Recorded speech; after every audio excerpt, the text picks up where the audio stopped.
दोस्तों, पृथ्वी पर कई ऐसी भूगर्भीय प्रक्रियाएं चल रही है जिन्हें आमतौर पर हम नहीं देख पाते हैं, लेकिन उनका प्रभाव हमारे ग्रह के भविष्य को आकार देने में महत्वपूर्ण होता है। क्या आप जानते हैं कि अफ्रीका धीरे धीरे विभाजित हो रहा है? यह कोई कल्पना नहीं है, बल्कि जियोलॉजिकल रियलिटी है। अफ्रीका महाद्वीप में एक गहरी दरार बन रही है जो इसे दो हिस्सों में बांट सकती है। एक प्रमुख भूगर्भीय दरार जो उत्तर में इथोपिया से लेकर दक्षिण में मोजाम्बिक तक फैली है और इसे पृथ्वी के टेक्टोनिक प्लेटों की अलगाव का एक नतीजा माना जाता है। अफ्रीका के बीच स्थित टेक्टोनिक प्लेट्स, विशेषकर सोमाली और नूबियन प्लेटें, धीरे धीरे एक दूसरे से अलग हो रही है। अफ्रीका का विभाजन हमारे पृथ्वी की भूगर्भीय कहानी की एक अद्भुत चैप्टर है। यह प्रक्रिया हमें बताती है कि पृथ्वी की सतह हमेशा स्थिर नहीं रहती है, बल्कि समय के साथ बदलती रहती है। तो दोस्तों, आइए जानते हैं कि अफ्रीका का विभाजन का मुख्य कारण क्या है और यह पृथ्वी के भविष्य को कैसे प्रभावित कर सकता है। दोस्तों, पहले ये समझना जरूरी है कि टेक्टोनिक प्लेट्स कैसे काम करती है। दोस्तों, टेक्टोनिक प्लेटें पृथ्वी की ऊपरी परत का एक महत्वपूर्ण हिस्सा है जो विभिन्न आकारों और प्रकारों से विभाजित होती है। दोस्तों, लिथोस्फीयर यह एक कठोर परत है। ये प्लेट्स एस्थनोस्फीयर नामक नरम अर्ध तरल परत पर तैरती है और धीरे धीरे एक दूसरे के सापेक्ष चलती है। दोस्तों, लिथोस्फीयर पृथ्वी की ऊपरी परत है जिसमें क्रस्ट और ऊपरी मेंटल का हिस्सा शामिल है। इसकी मोटाई लगभग 10 से 200 किलोमीटर तक होती है। अब हम बात करते हैं एस्थनोस्फीयर की। यह लिथोस्फीयर के नीचे स्थित एक प्लास्टिक जैसी परत है जो टेक्टोनिक प्लेटों को तैरने और गति करने की अनुमति देती है। एस्थनोस्फीयर की मोटाई लगभग 50 से 220 किलोमीटर तक होती है।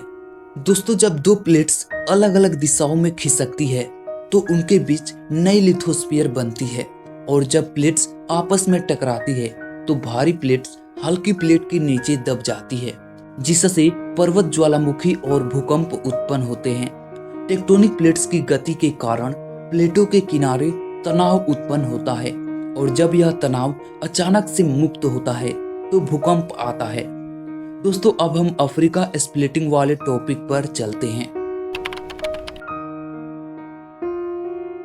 दोस्तों, अफ्रीका का विभाजन एक महत्वपूर्ण भूगर्भीय प्रक्रिया है जो मुख्य रूप से टेक्टोनिक प्लेटों की गतिविधियों के कारण हो रही है।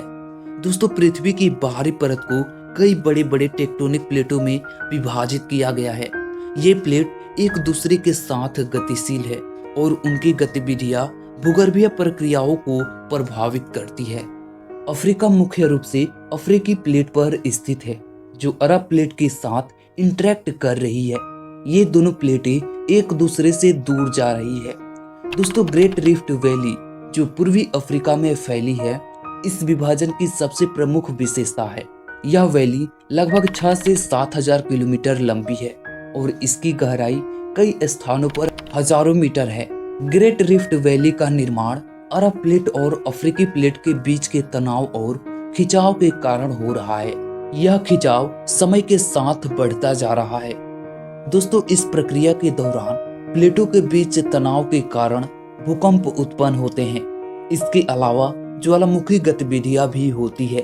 वैज्ञानिकों का अनुमान है कि अरब और अफ्रीकी प्लेटों के बीच की गति लगभग 2.5 सेंटीमीटर प्रति वर्ष है। यह धीमी गति भविष्य में अफ्रीका के दो हिस्सों में विभाजन का कारण बन सकती है। दोस्तों, यदि यह प्रक्रिया जारी रहती है तो अरब और अफ्रीकी प्लेटों के बीच एक नया महासागर विकसित हो सकता है। विभाजन के दौरान प्लेटों के टकराने से नए पर्वत श्रृंखलाओं का निर्माण भी हो सकता है। दोस्तों, अफ्रीका का विभाजन नए भूगोल के निर्माण का कारण बन सकती है जो स्थानीय जलवायु पर प्रभाव डाल सकती है। नए पर्वत श्रृंखलाओं और घाटीय जलवायु पैटर्न को बदल सकती है।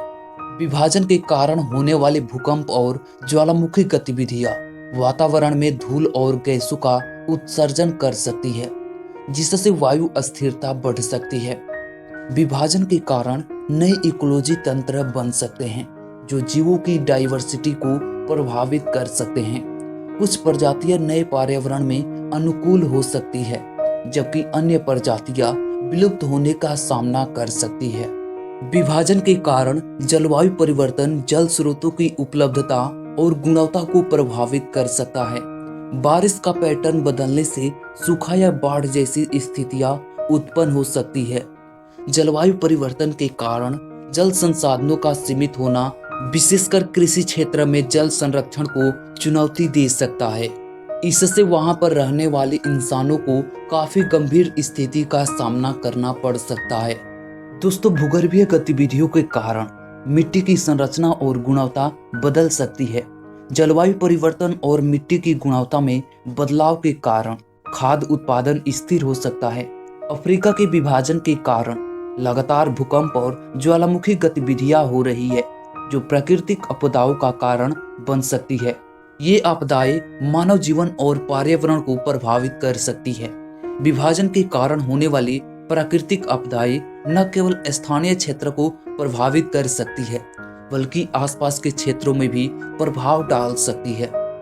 विभाजन के कारण आने वाले भूकंप और ज्वालामुखी गतिविधियां स्थानीय जनसंख्या को डिस्प्लेस कर सकती है। इसके कारण लोगों को अपने घरों और कृषि का भूमि छोड़कर सुरक्षित स्थानों की तलाश करनी पड़ सकती है। डिस्प्लेस के कारण लोगों के लिए स्वास्थ्य सेवाओं की पहुंच में कमी आ सकती है। प्राकृतिक आपदाओं के बाद वहां पर स्वास्थ्य सुविधाएं प्रभावित हो सकती है, जिसके कारण संक्रामक बीमारियों का फैलाव बढ़ सकता है। दोस्तों, अफ्रीका का विभाजन, जो मुख्य रूप से टेक्टोनिक प्लेटों की गतिविधियों के कारण हो रहा है, यह आने वाले समय में पृथ्वी पर कई महत्वपूर्ण प्रभाव को चुनौती दे सकता है। दोस्तों, वैज्ञानिकों का अनुमान है कि 5 से 10 मिलियन सालों में यह विभाजन इतना बड़ा हो जाएगा कि अफ्रीका का पूर्वी हिस्सा बाकी महाद्वीपों से अलग हो जाएगा और यहाँ पर एक नया महासागर बन सकता है। अफ्रीका का विभाजन पृथ्वी के भूगर्भीय इतिहास का एक रोमांचक हिस्सा है। यह विभाजन इस बात को याद दिलाता है कि हमारी धरती हमेशा बदलती रहती है। धीरे धीरे लाखों वर्षों में यह प्रक्रिया अफ्रीका के 2 हिस्सों में बांट सकती है, जो भविष्य में एक नई महाद्वीप संरचना का निर्माण करेगी। दोस्तों, इस वीडियो पर आपकी क्या राय है, हमें कमेंट करके जरूर बताएं। और आप चैनल पर पहली बार विजिट किए हैं तो चैनल को सब्सक्राइब जरूर कर लेना। धन्यवाद।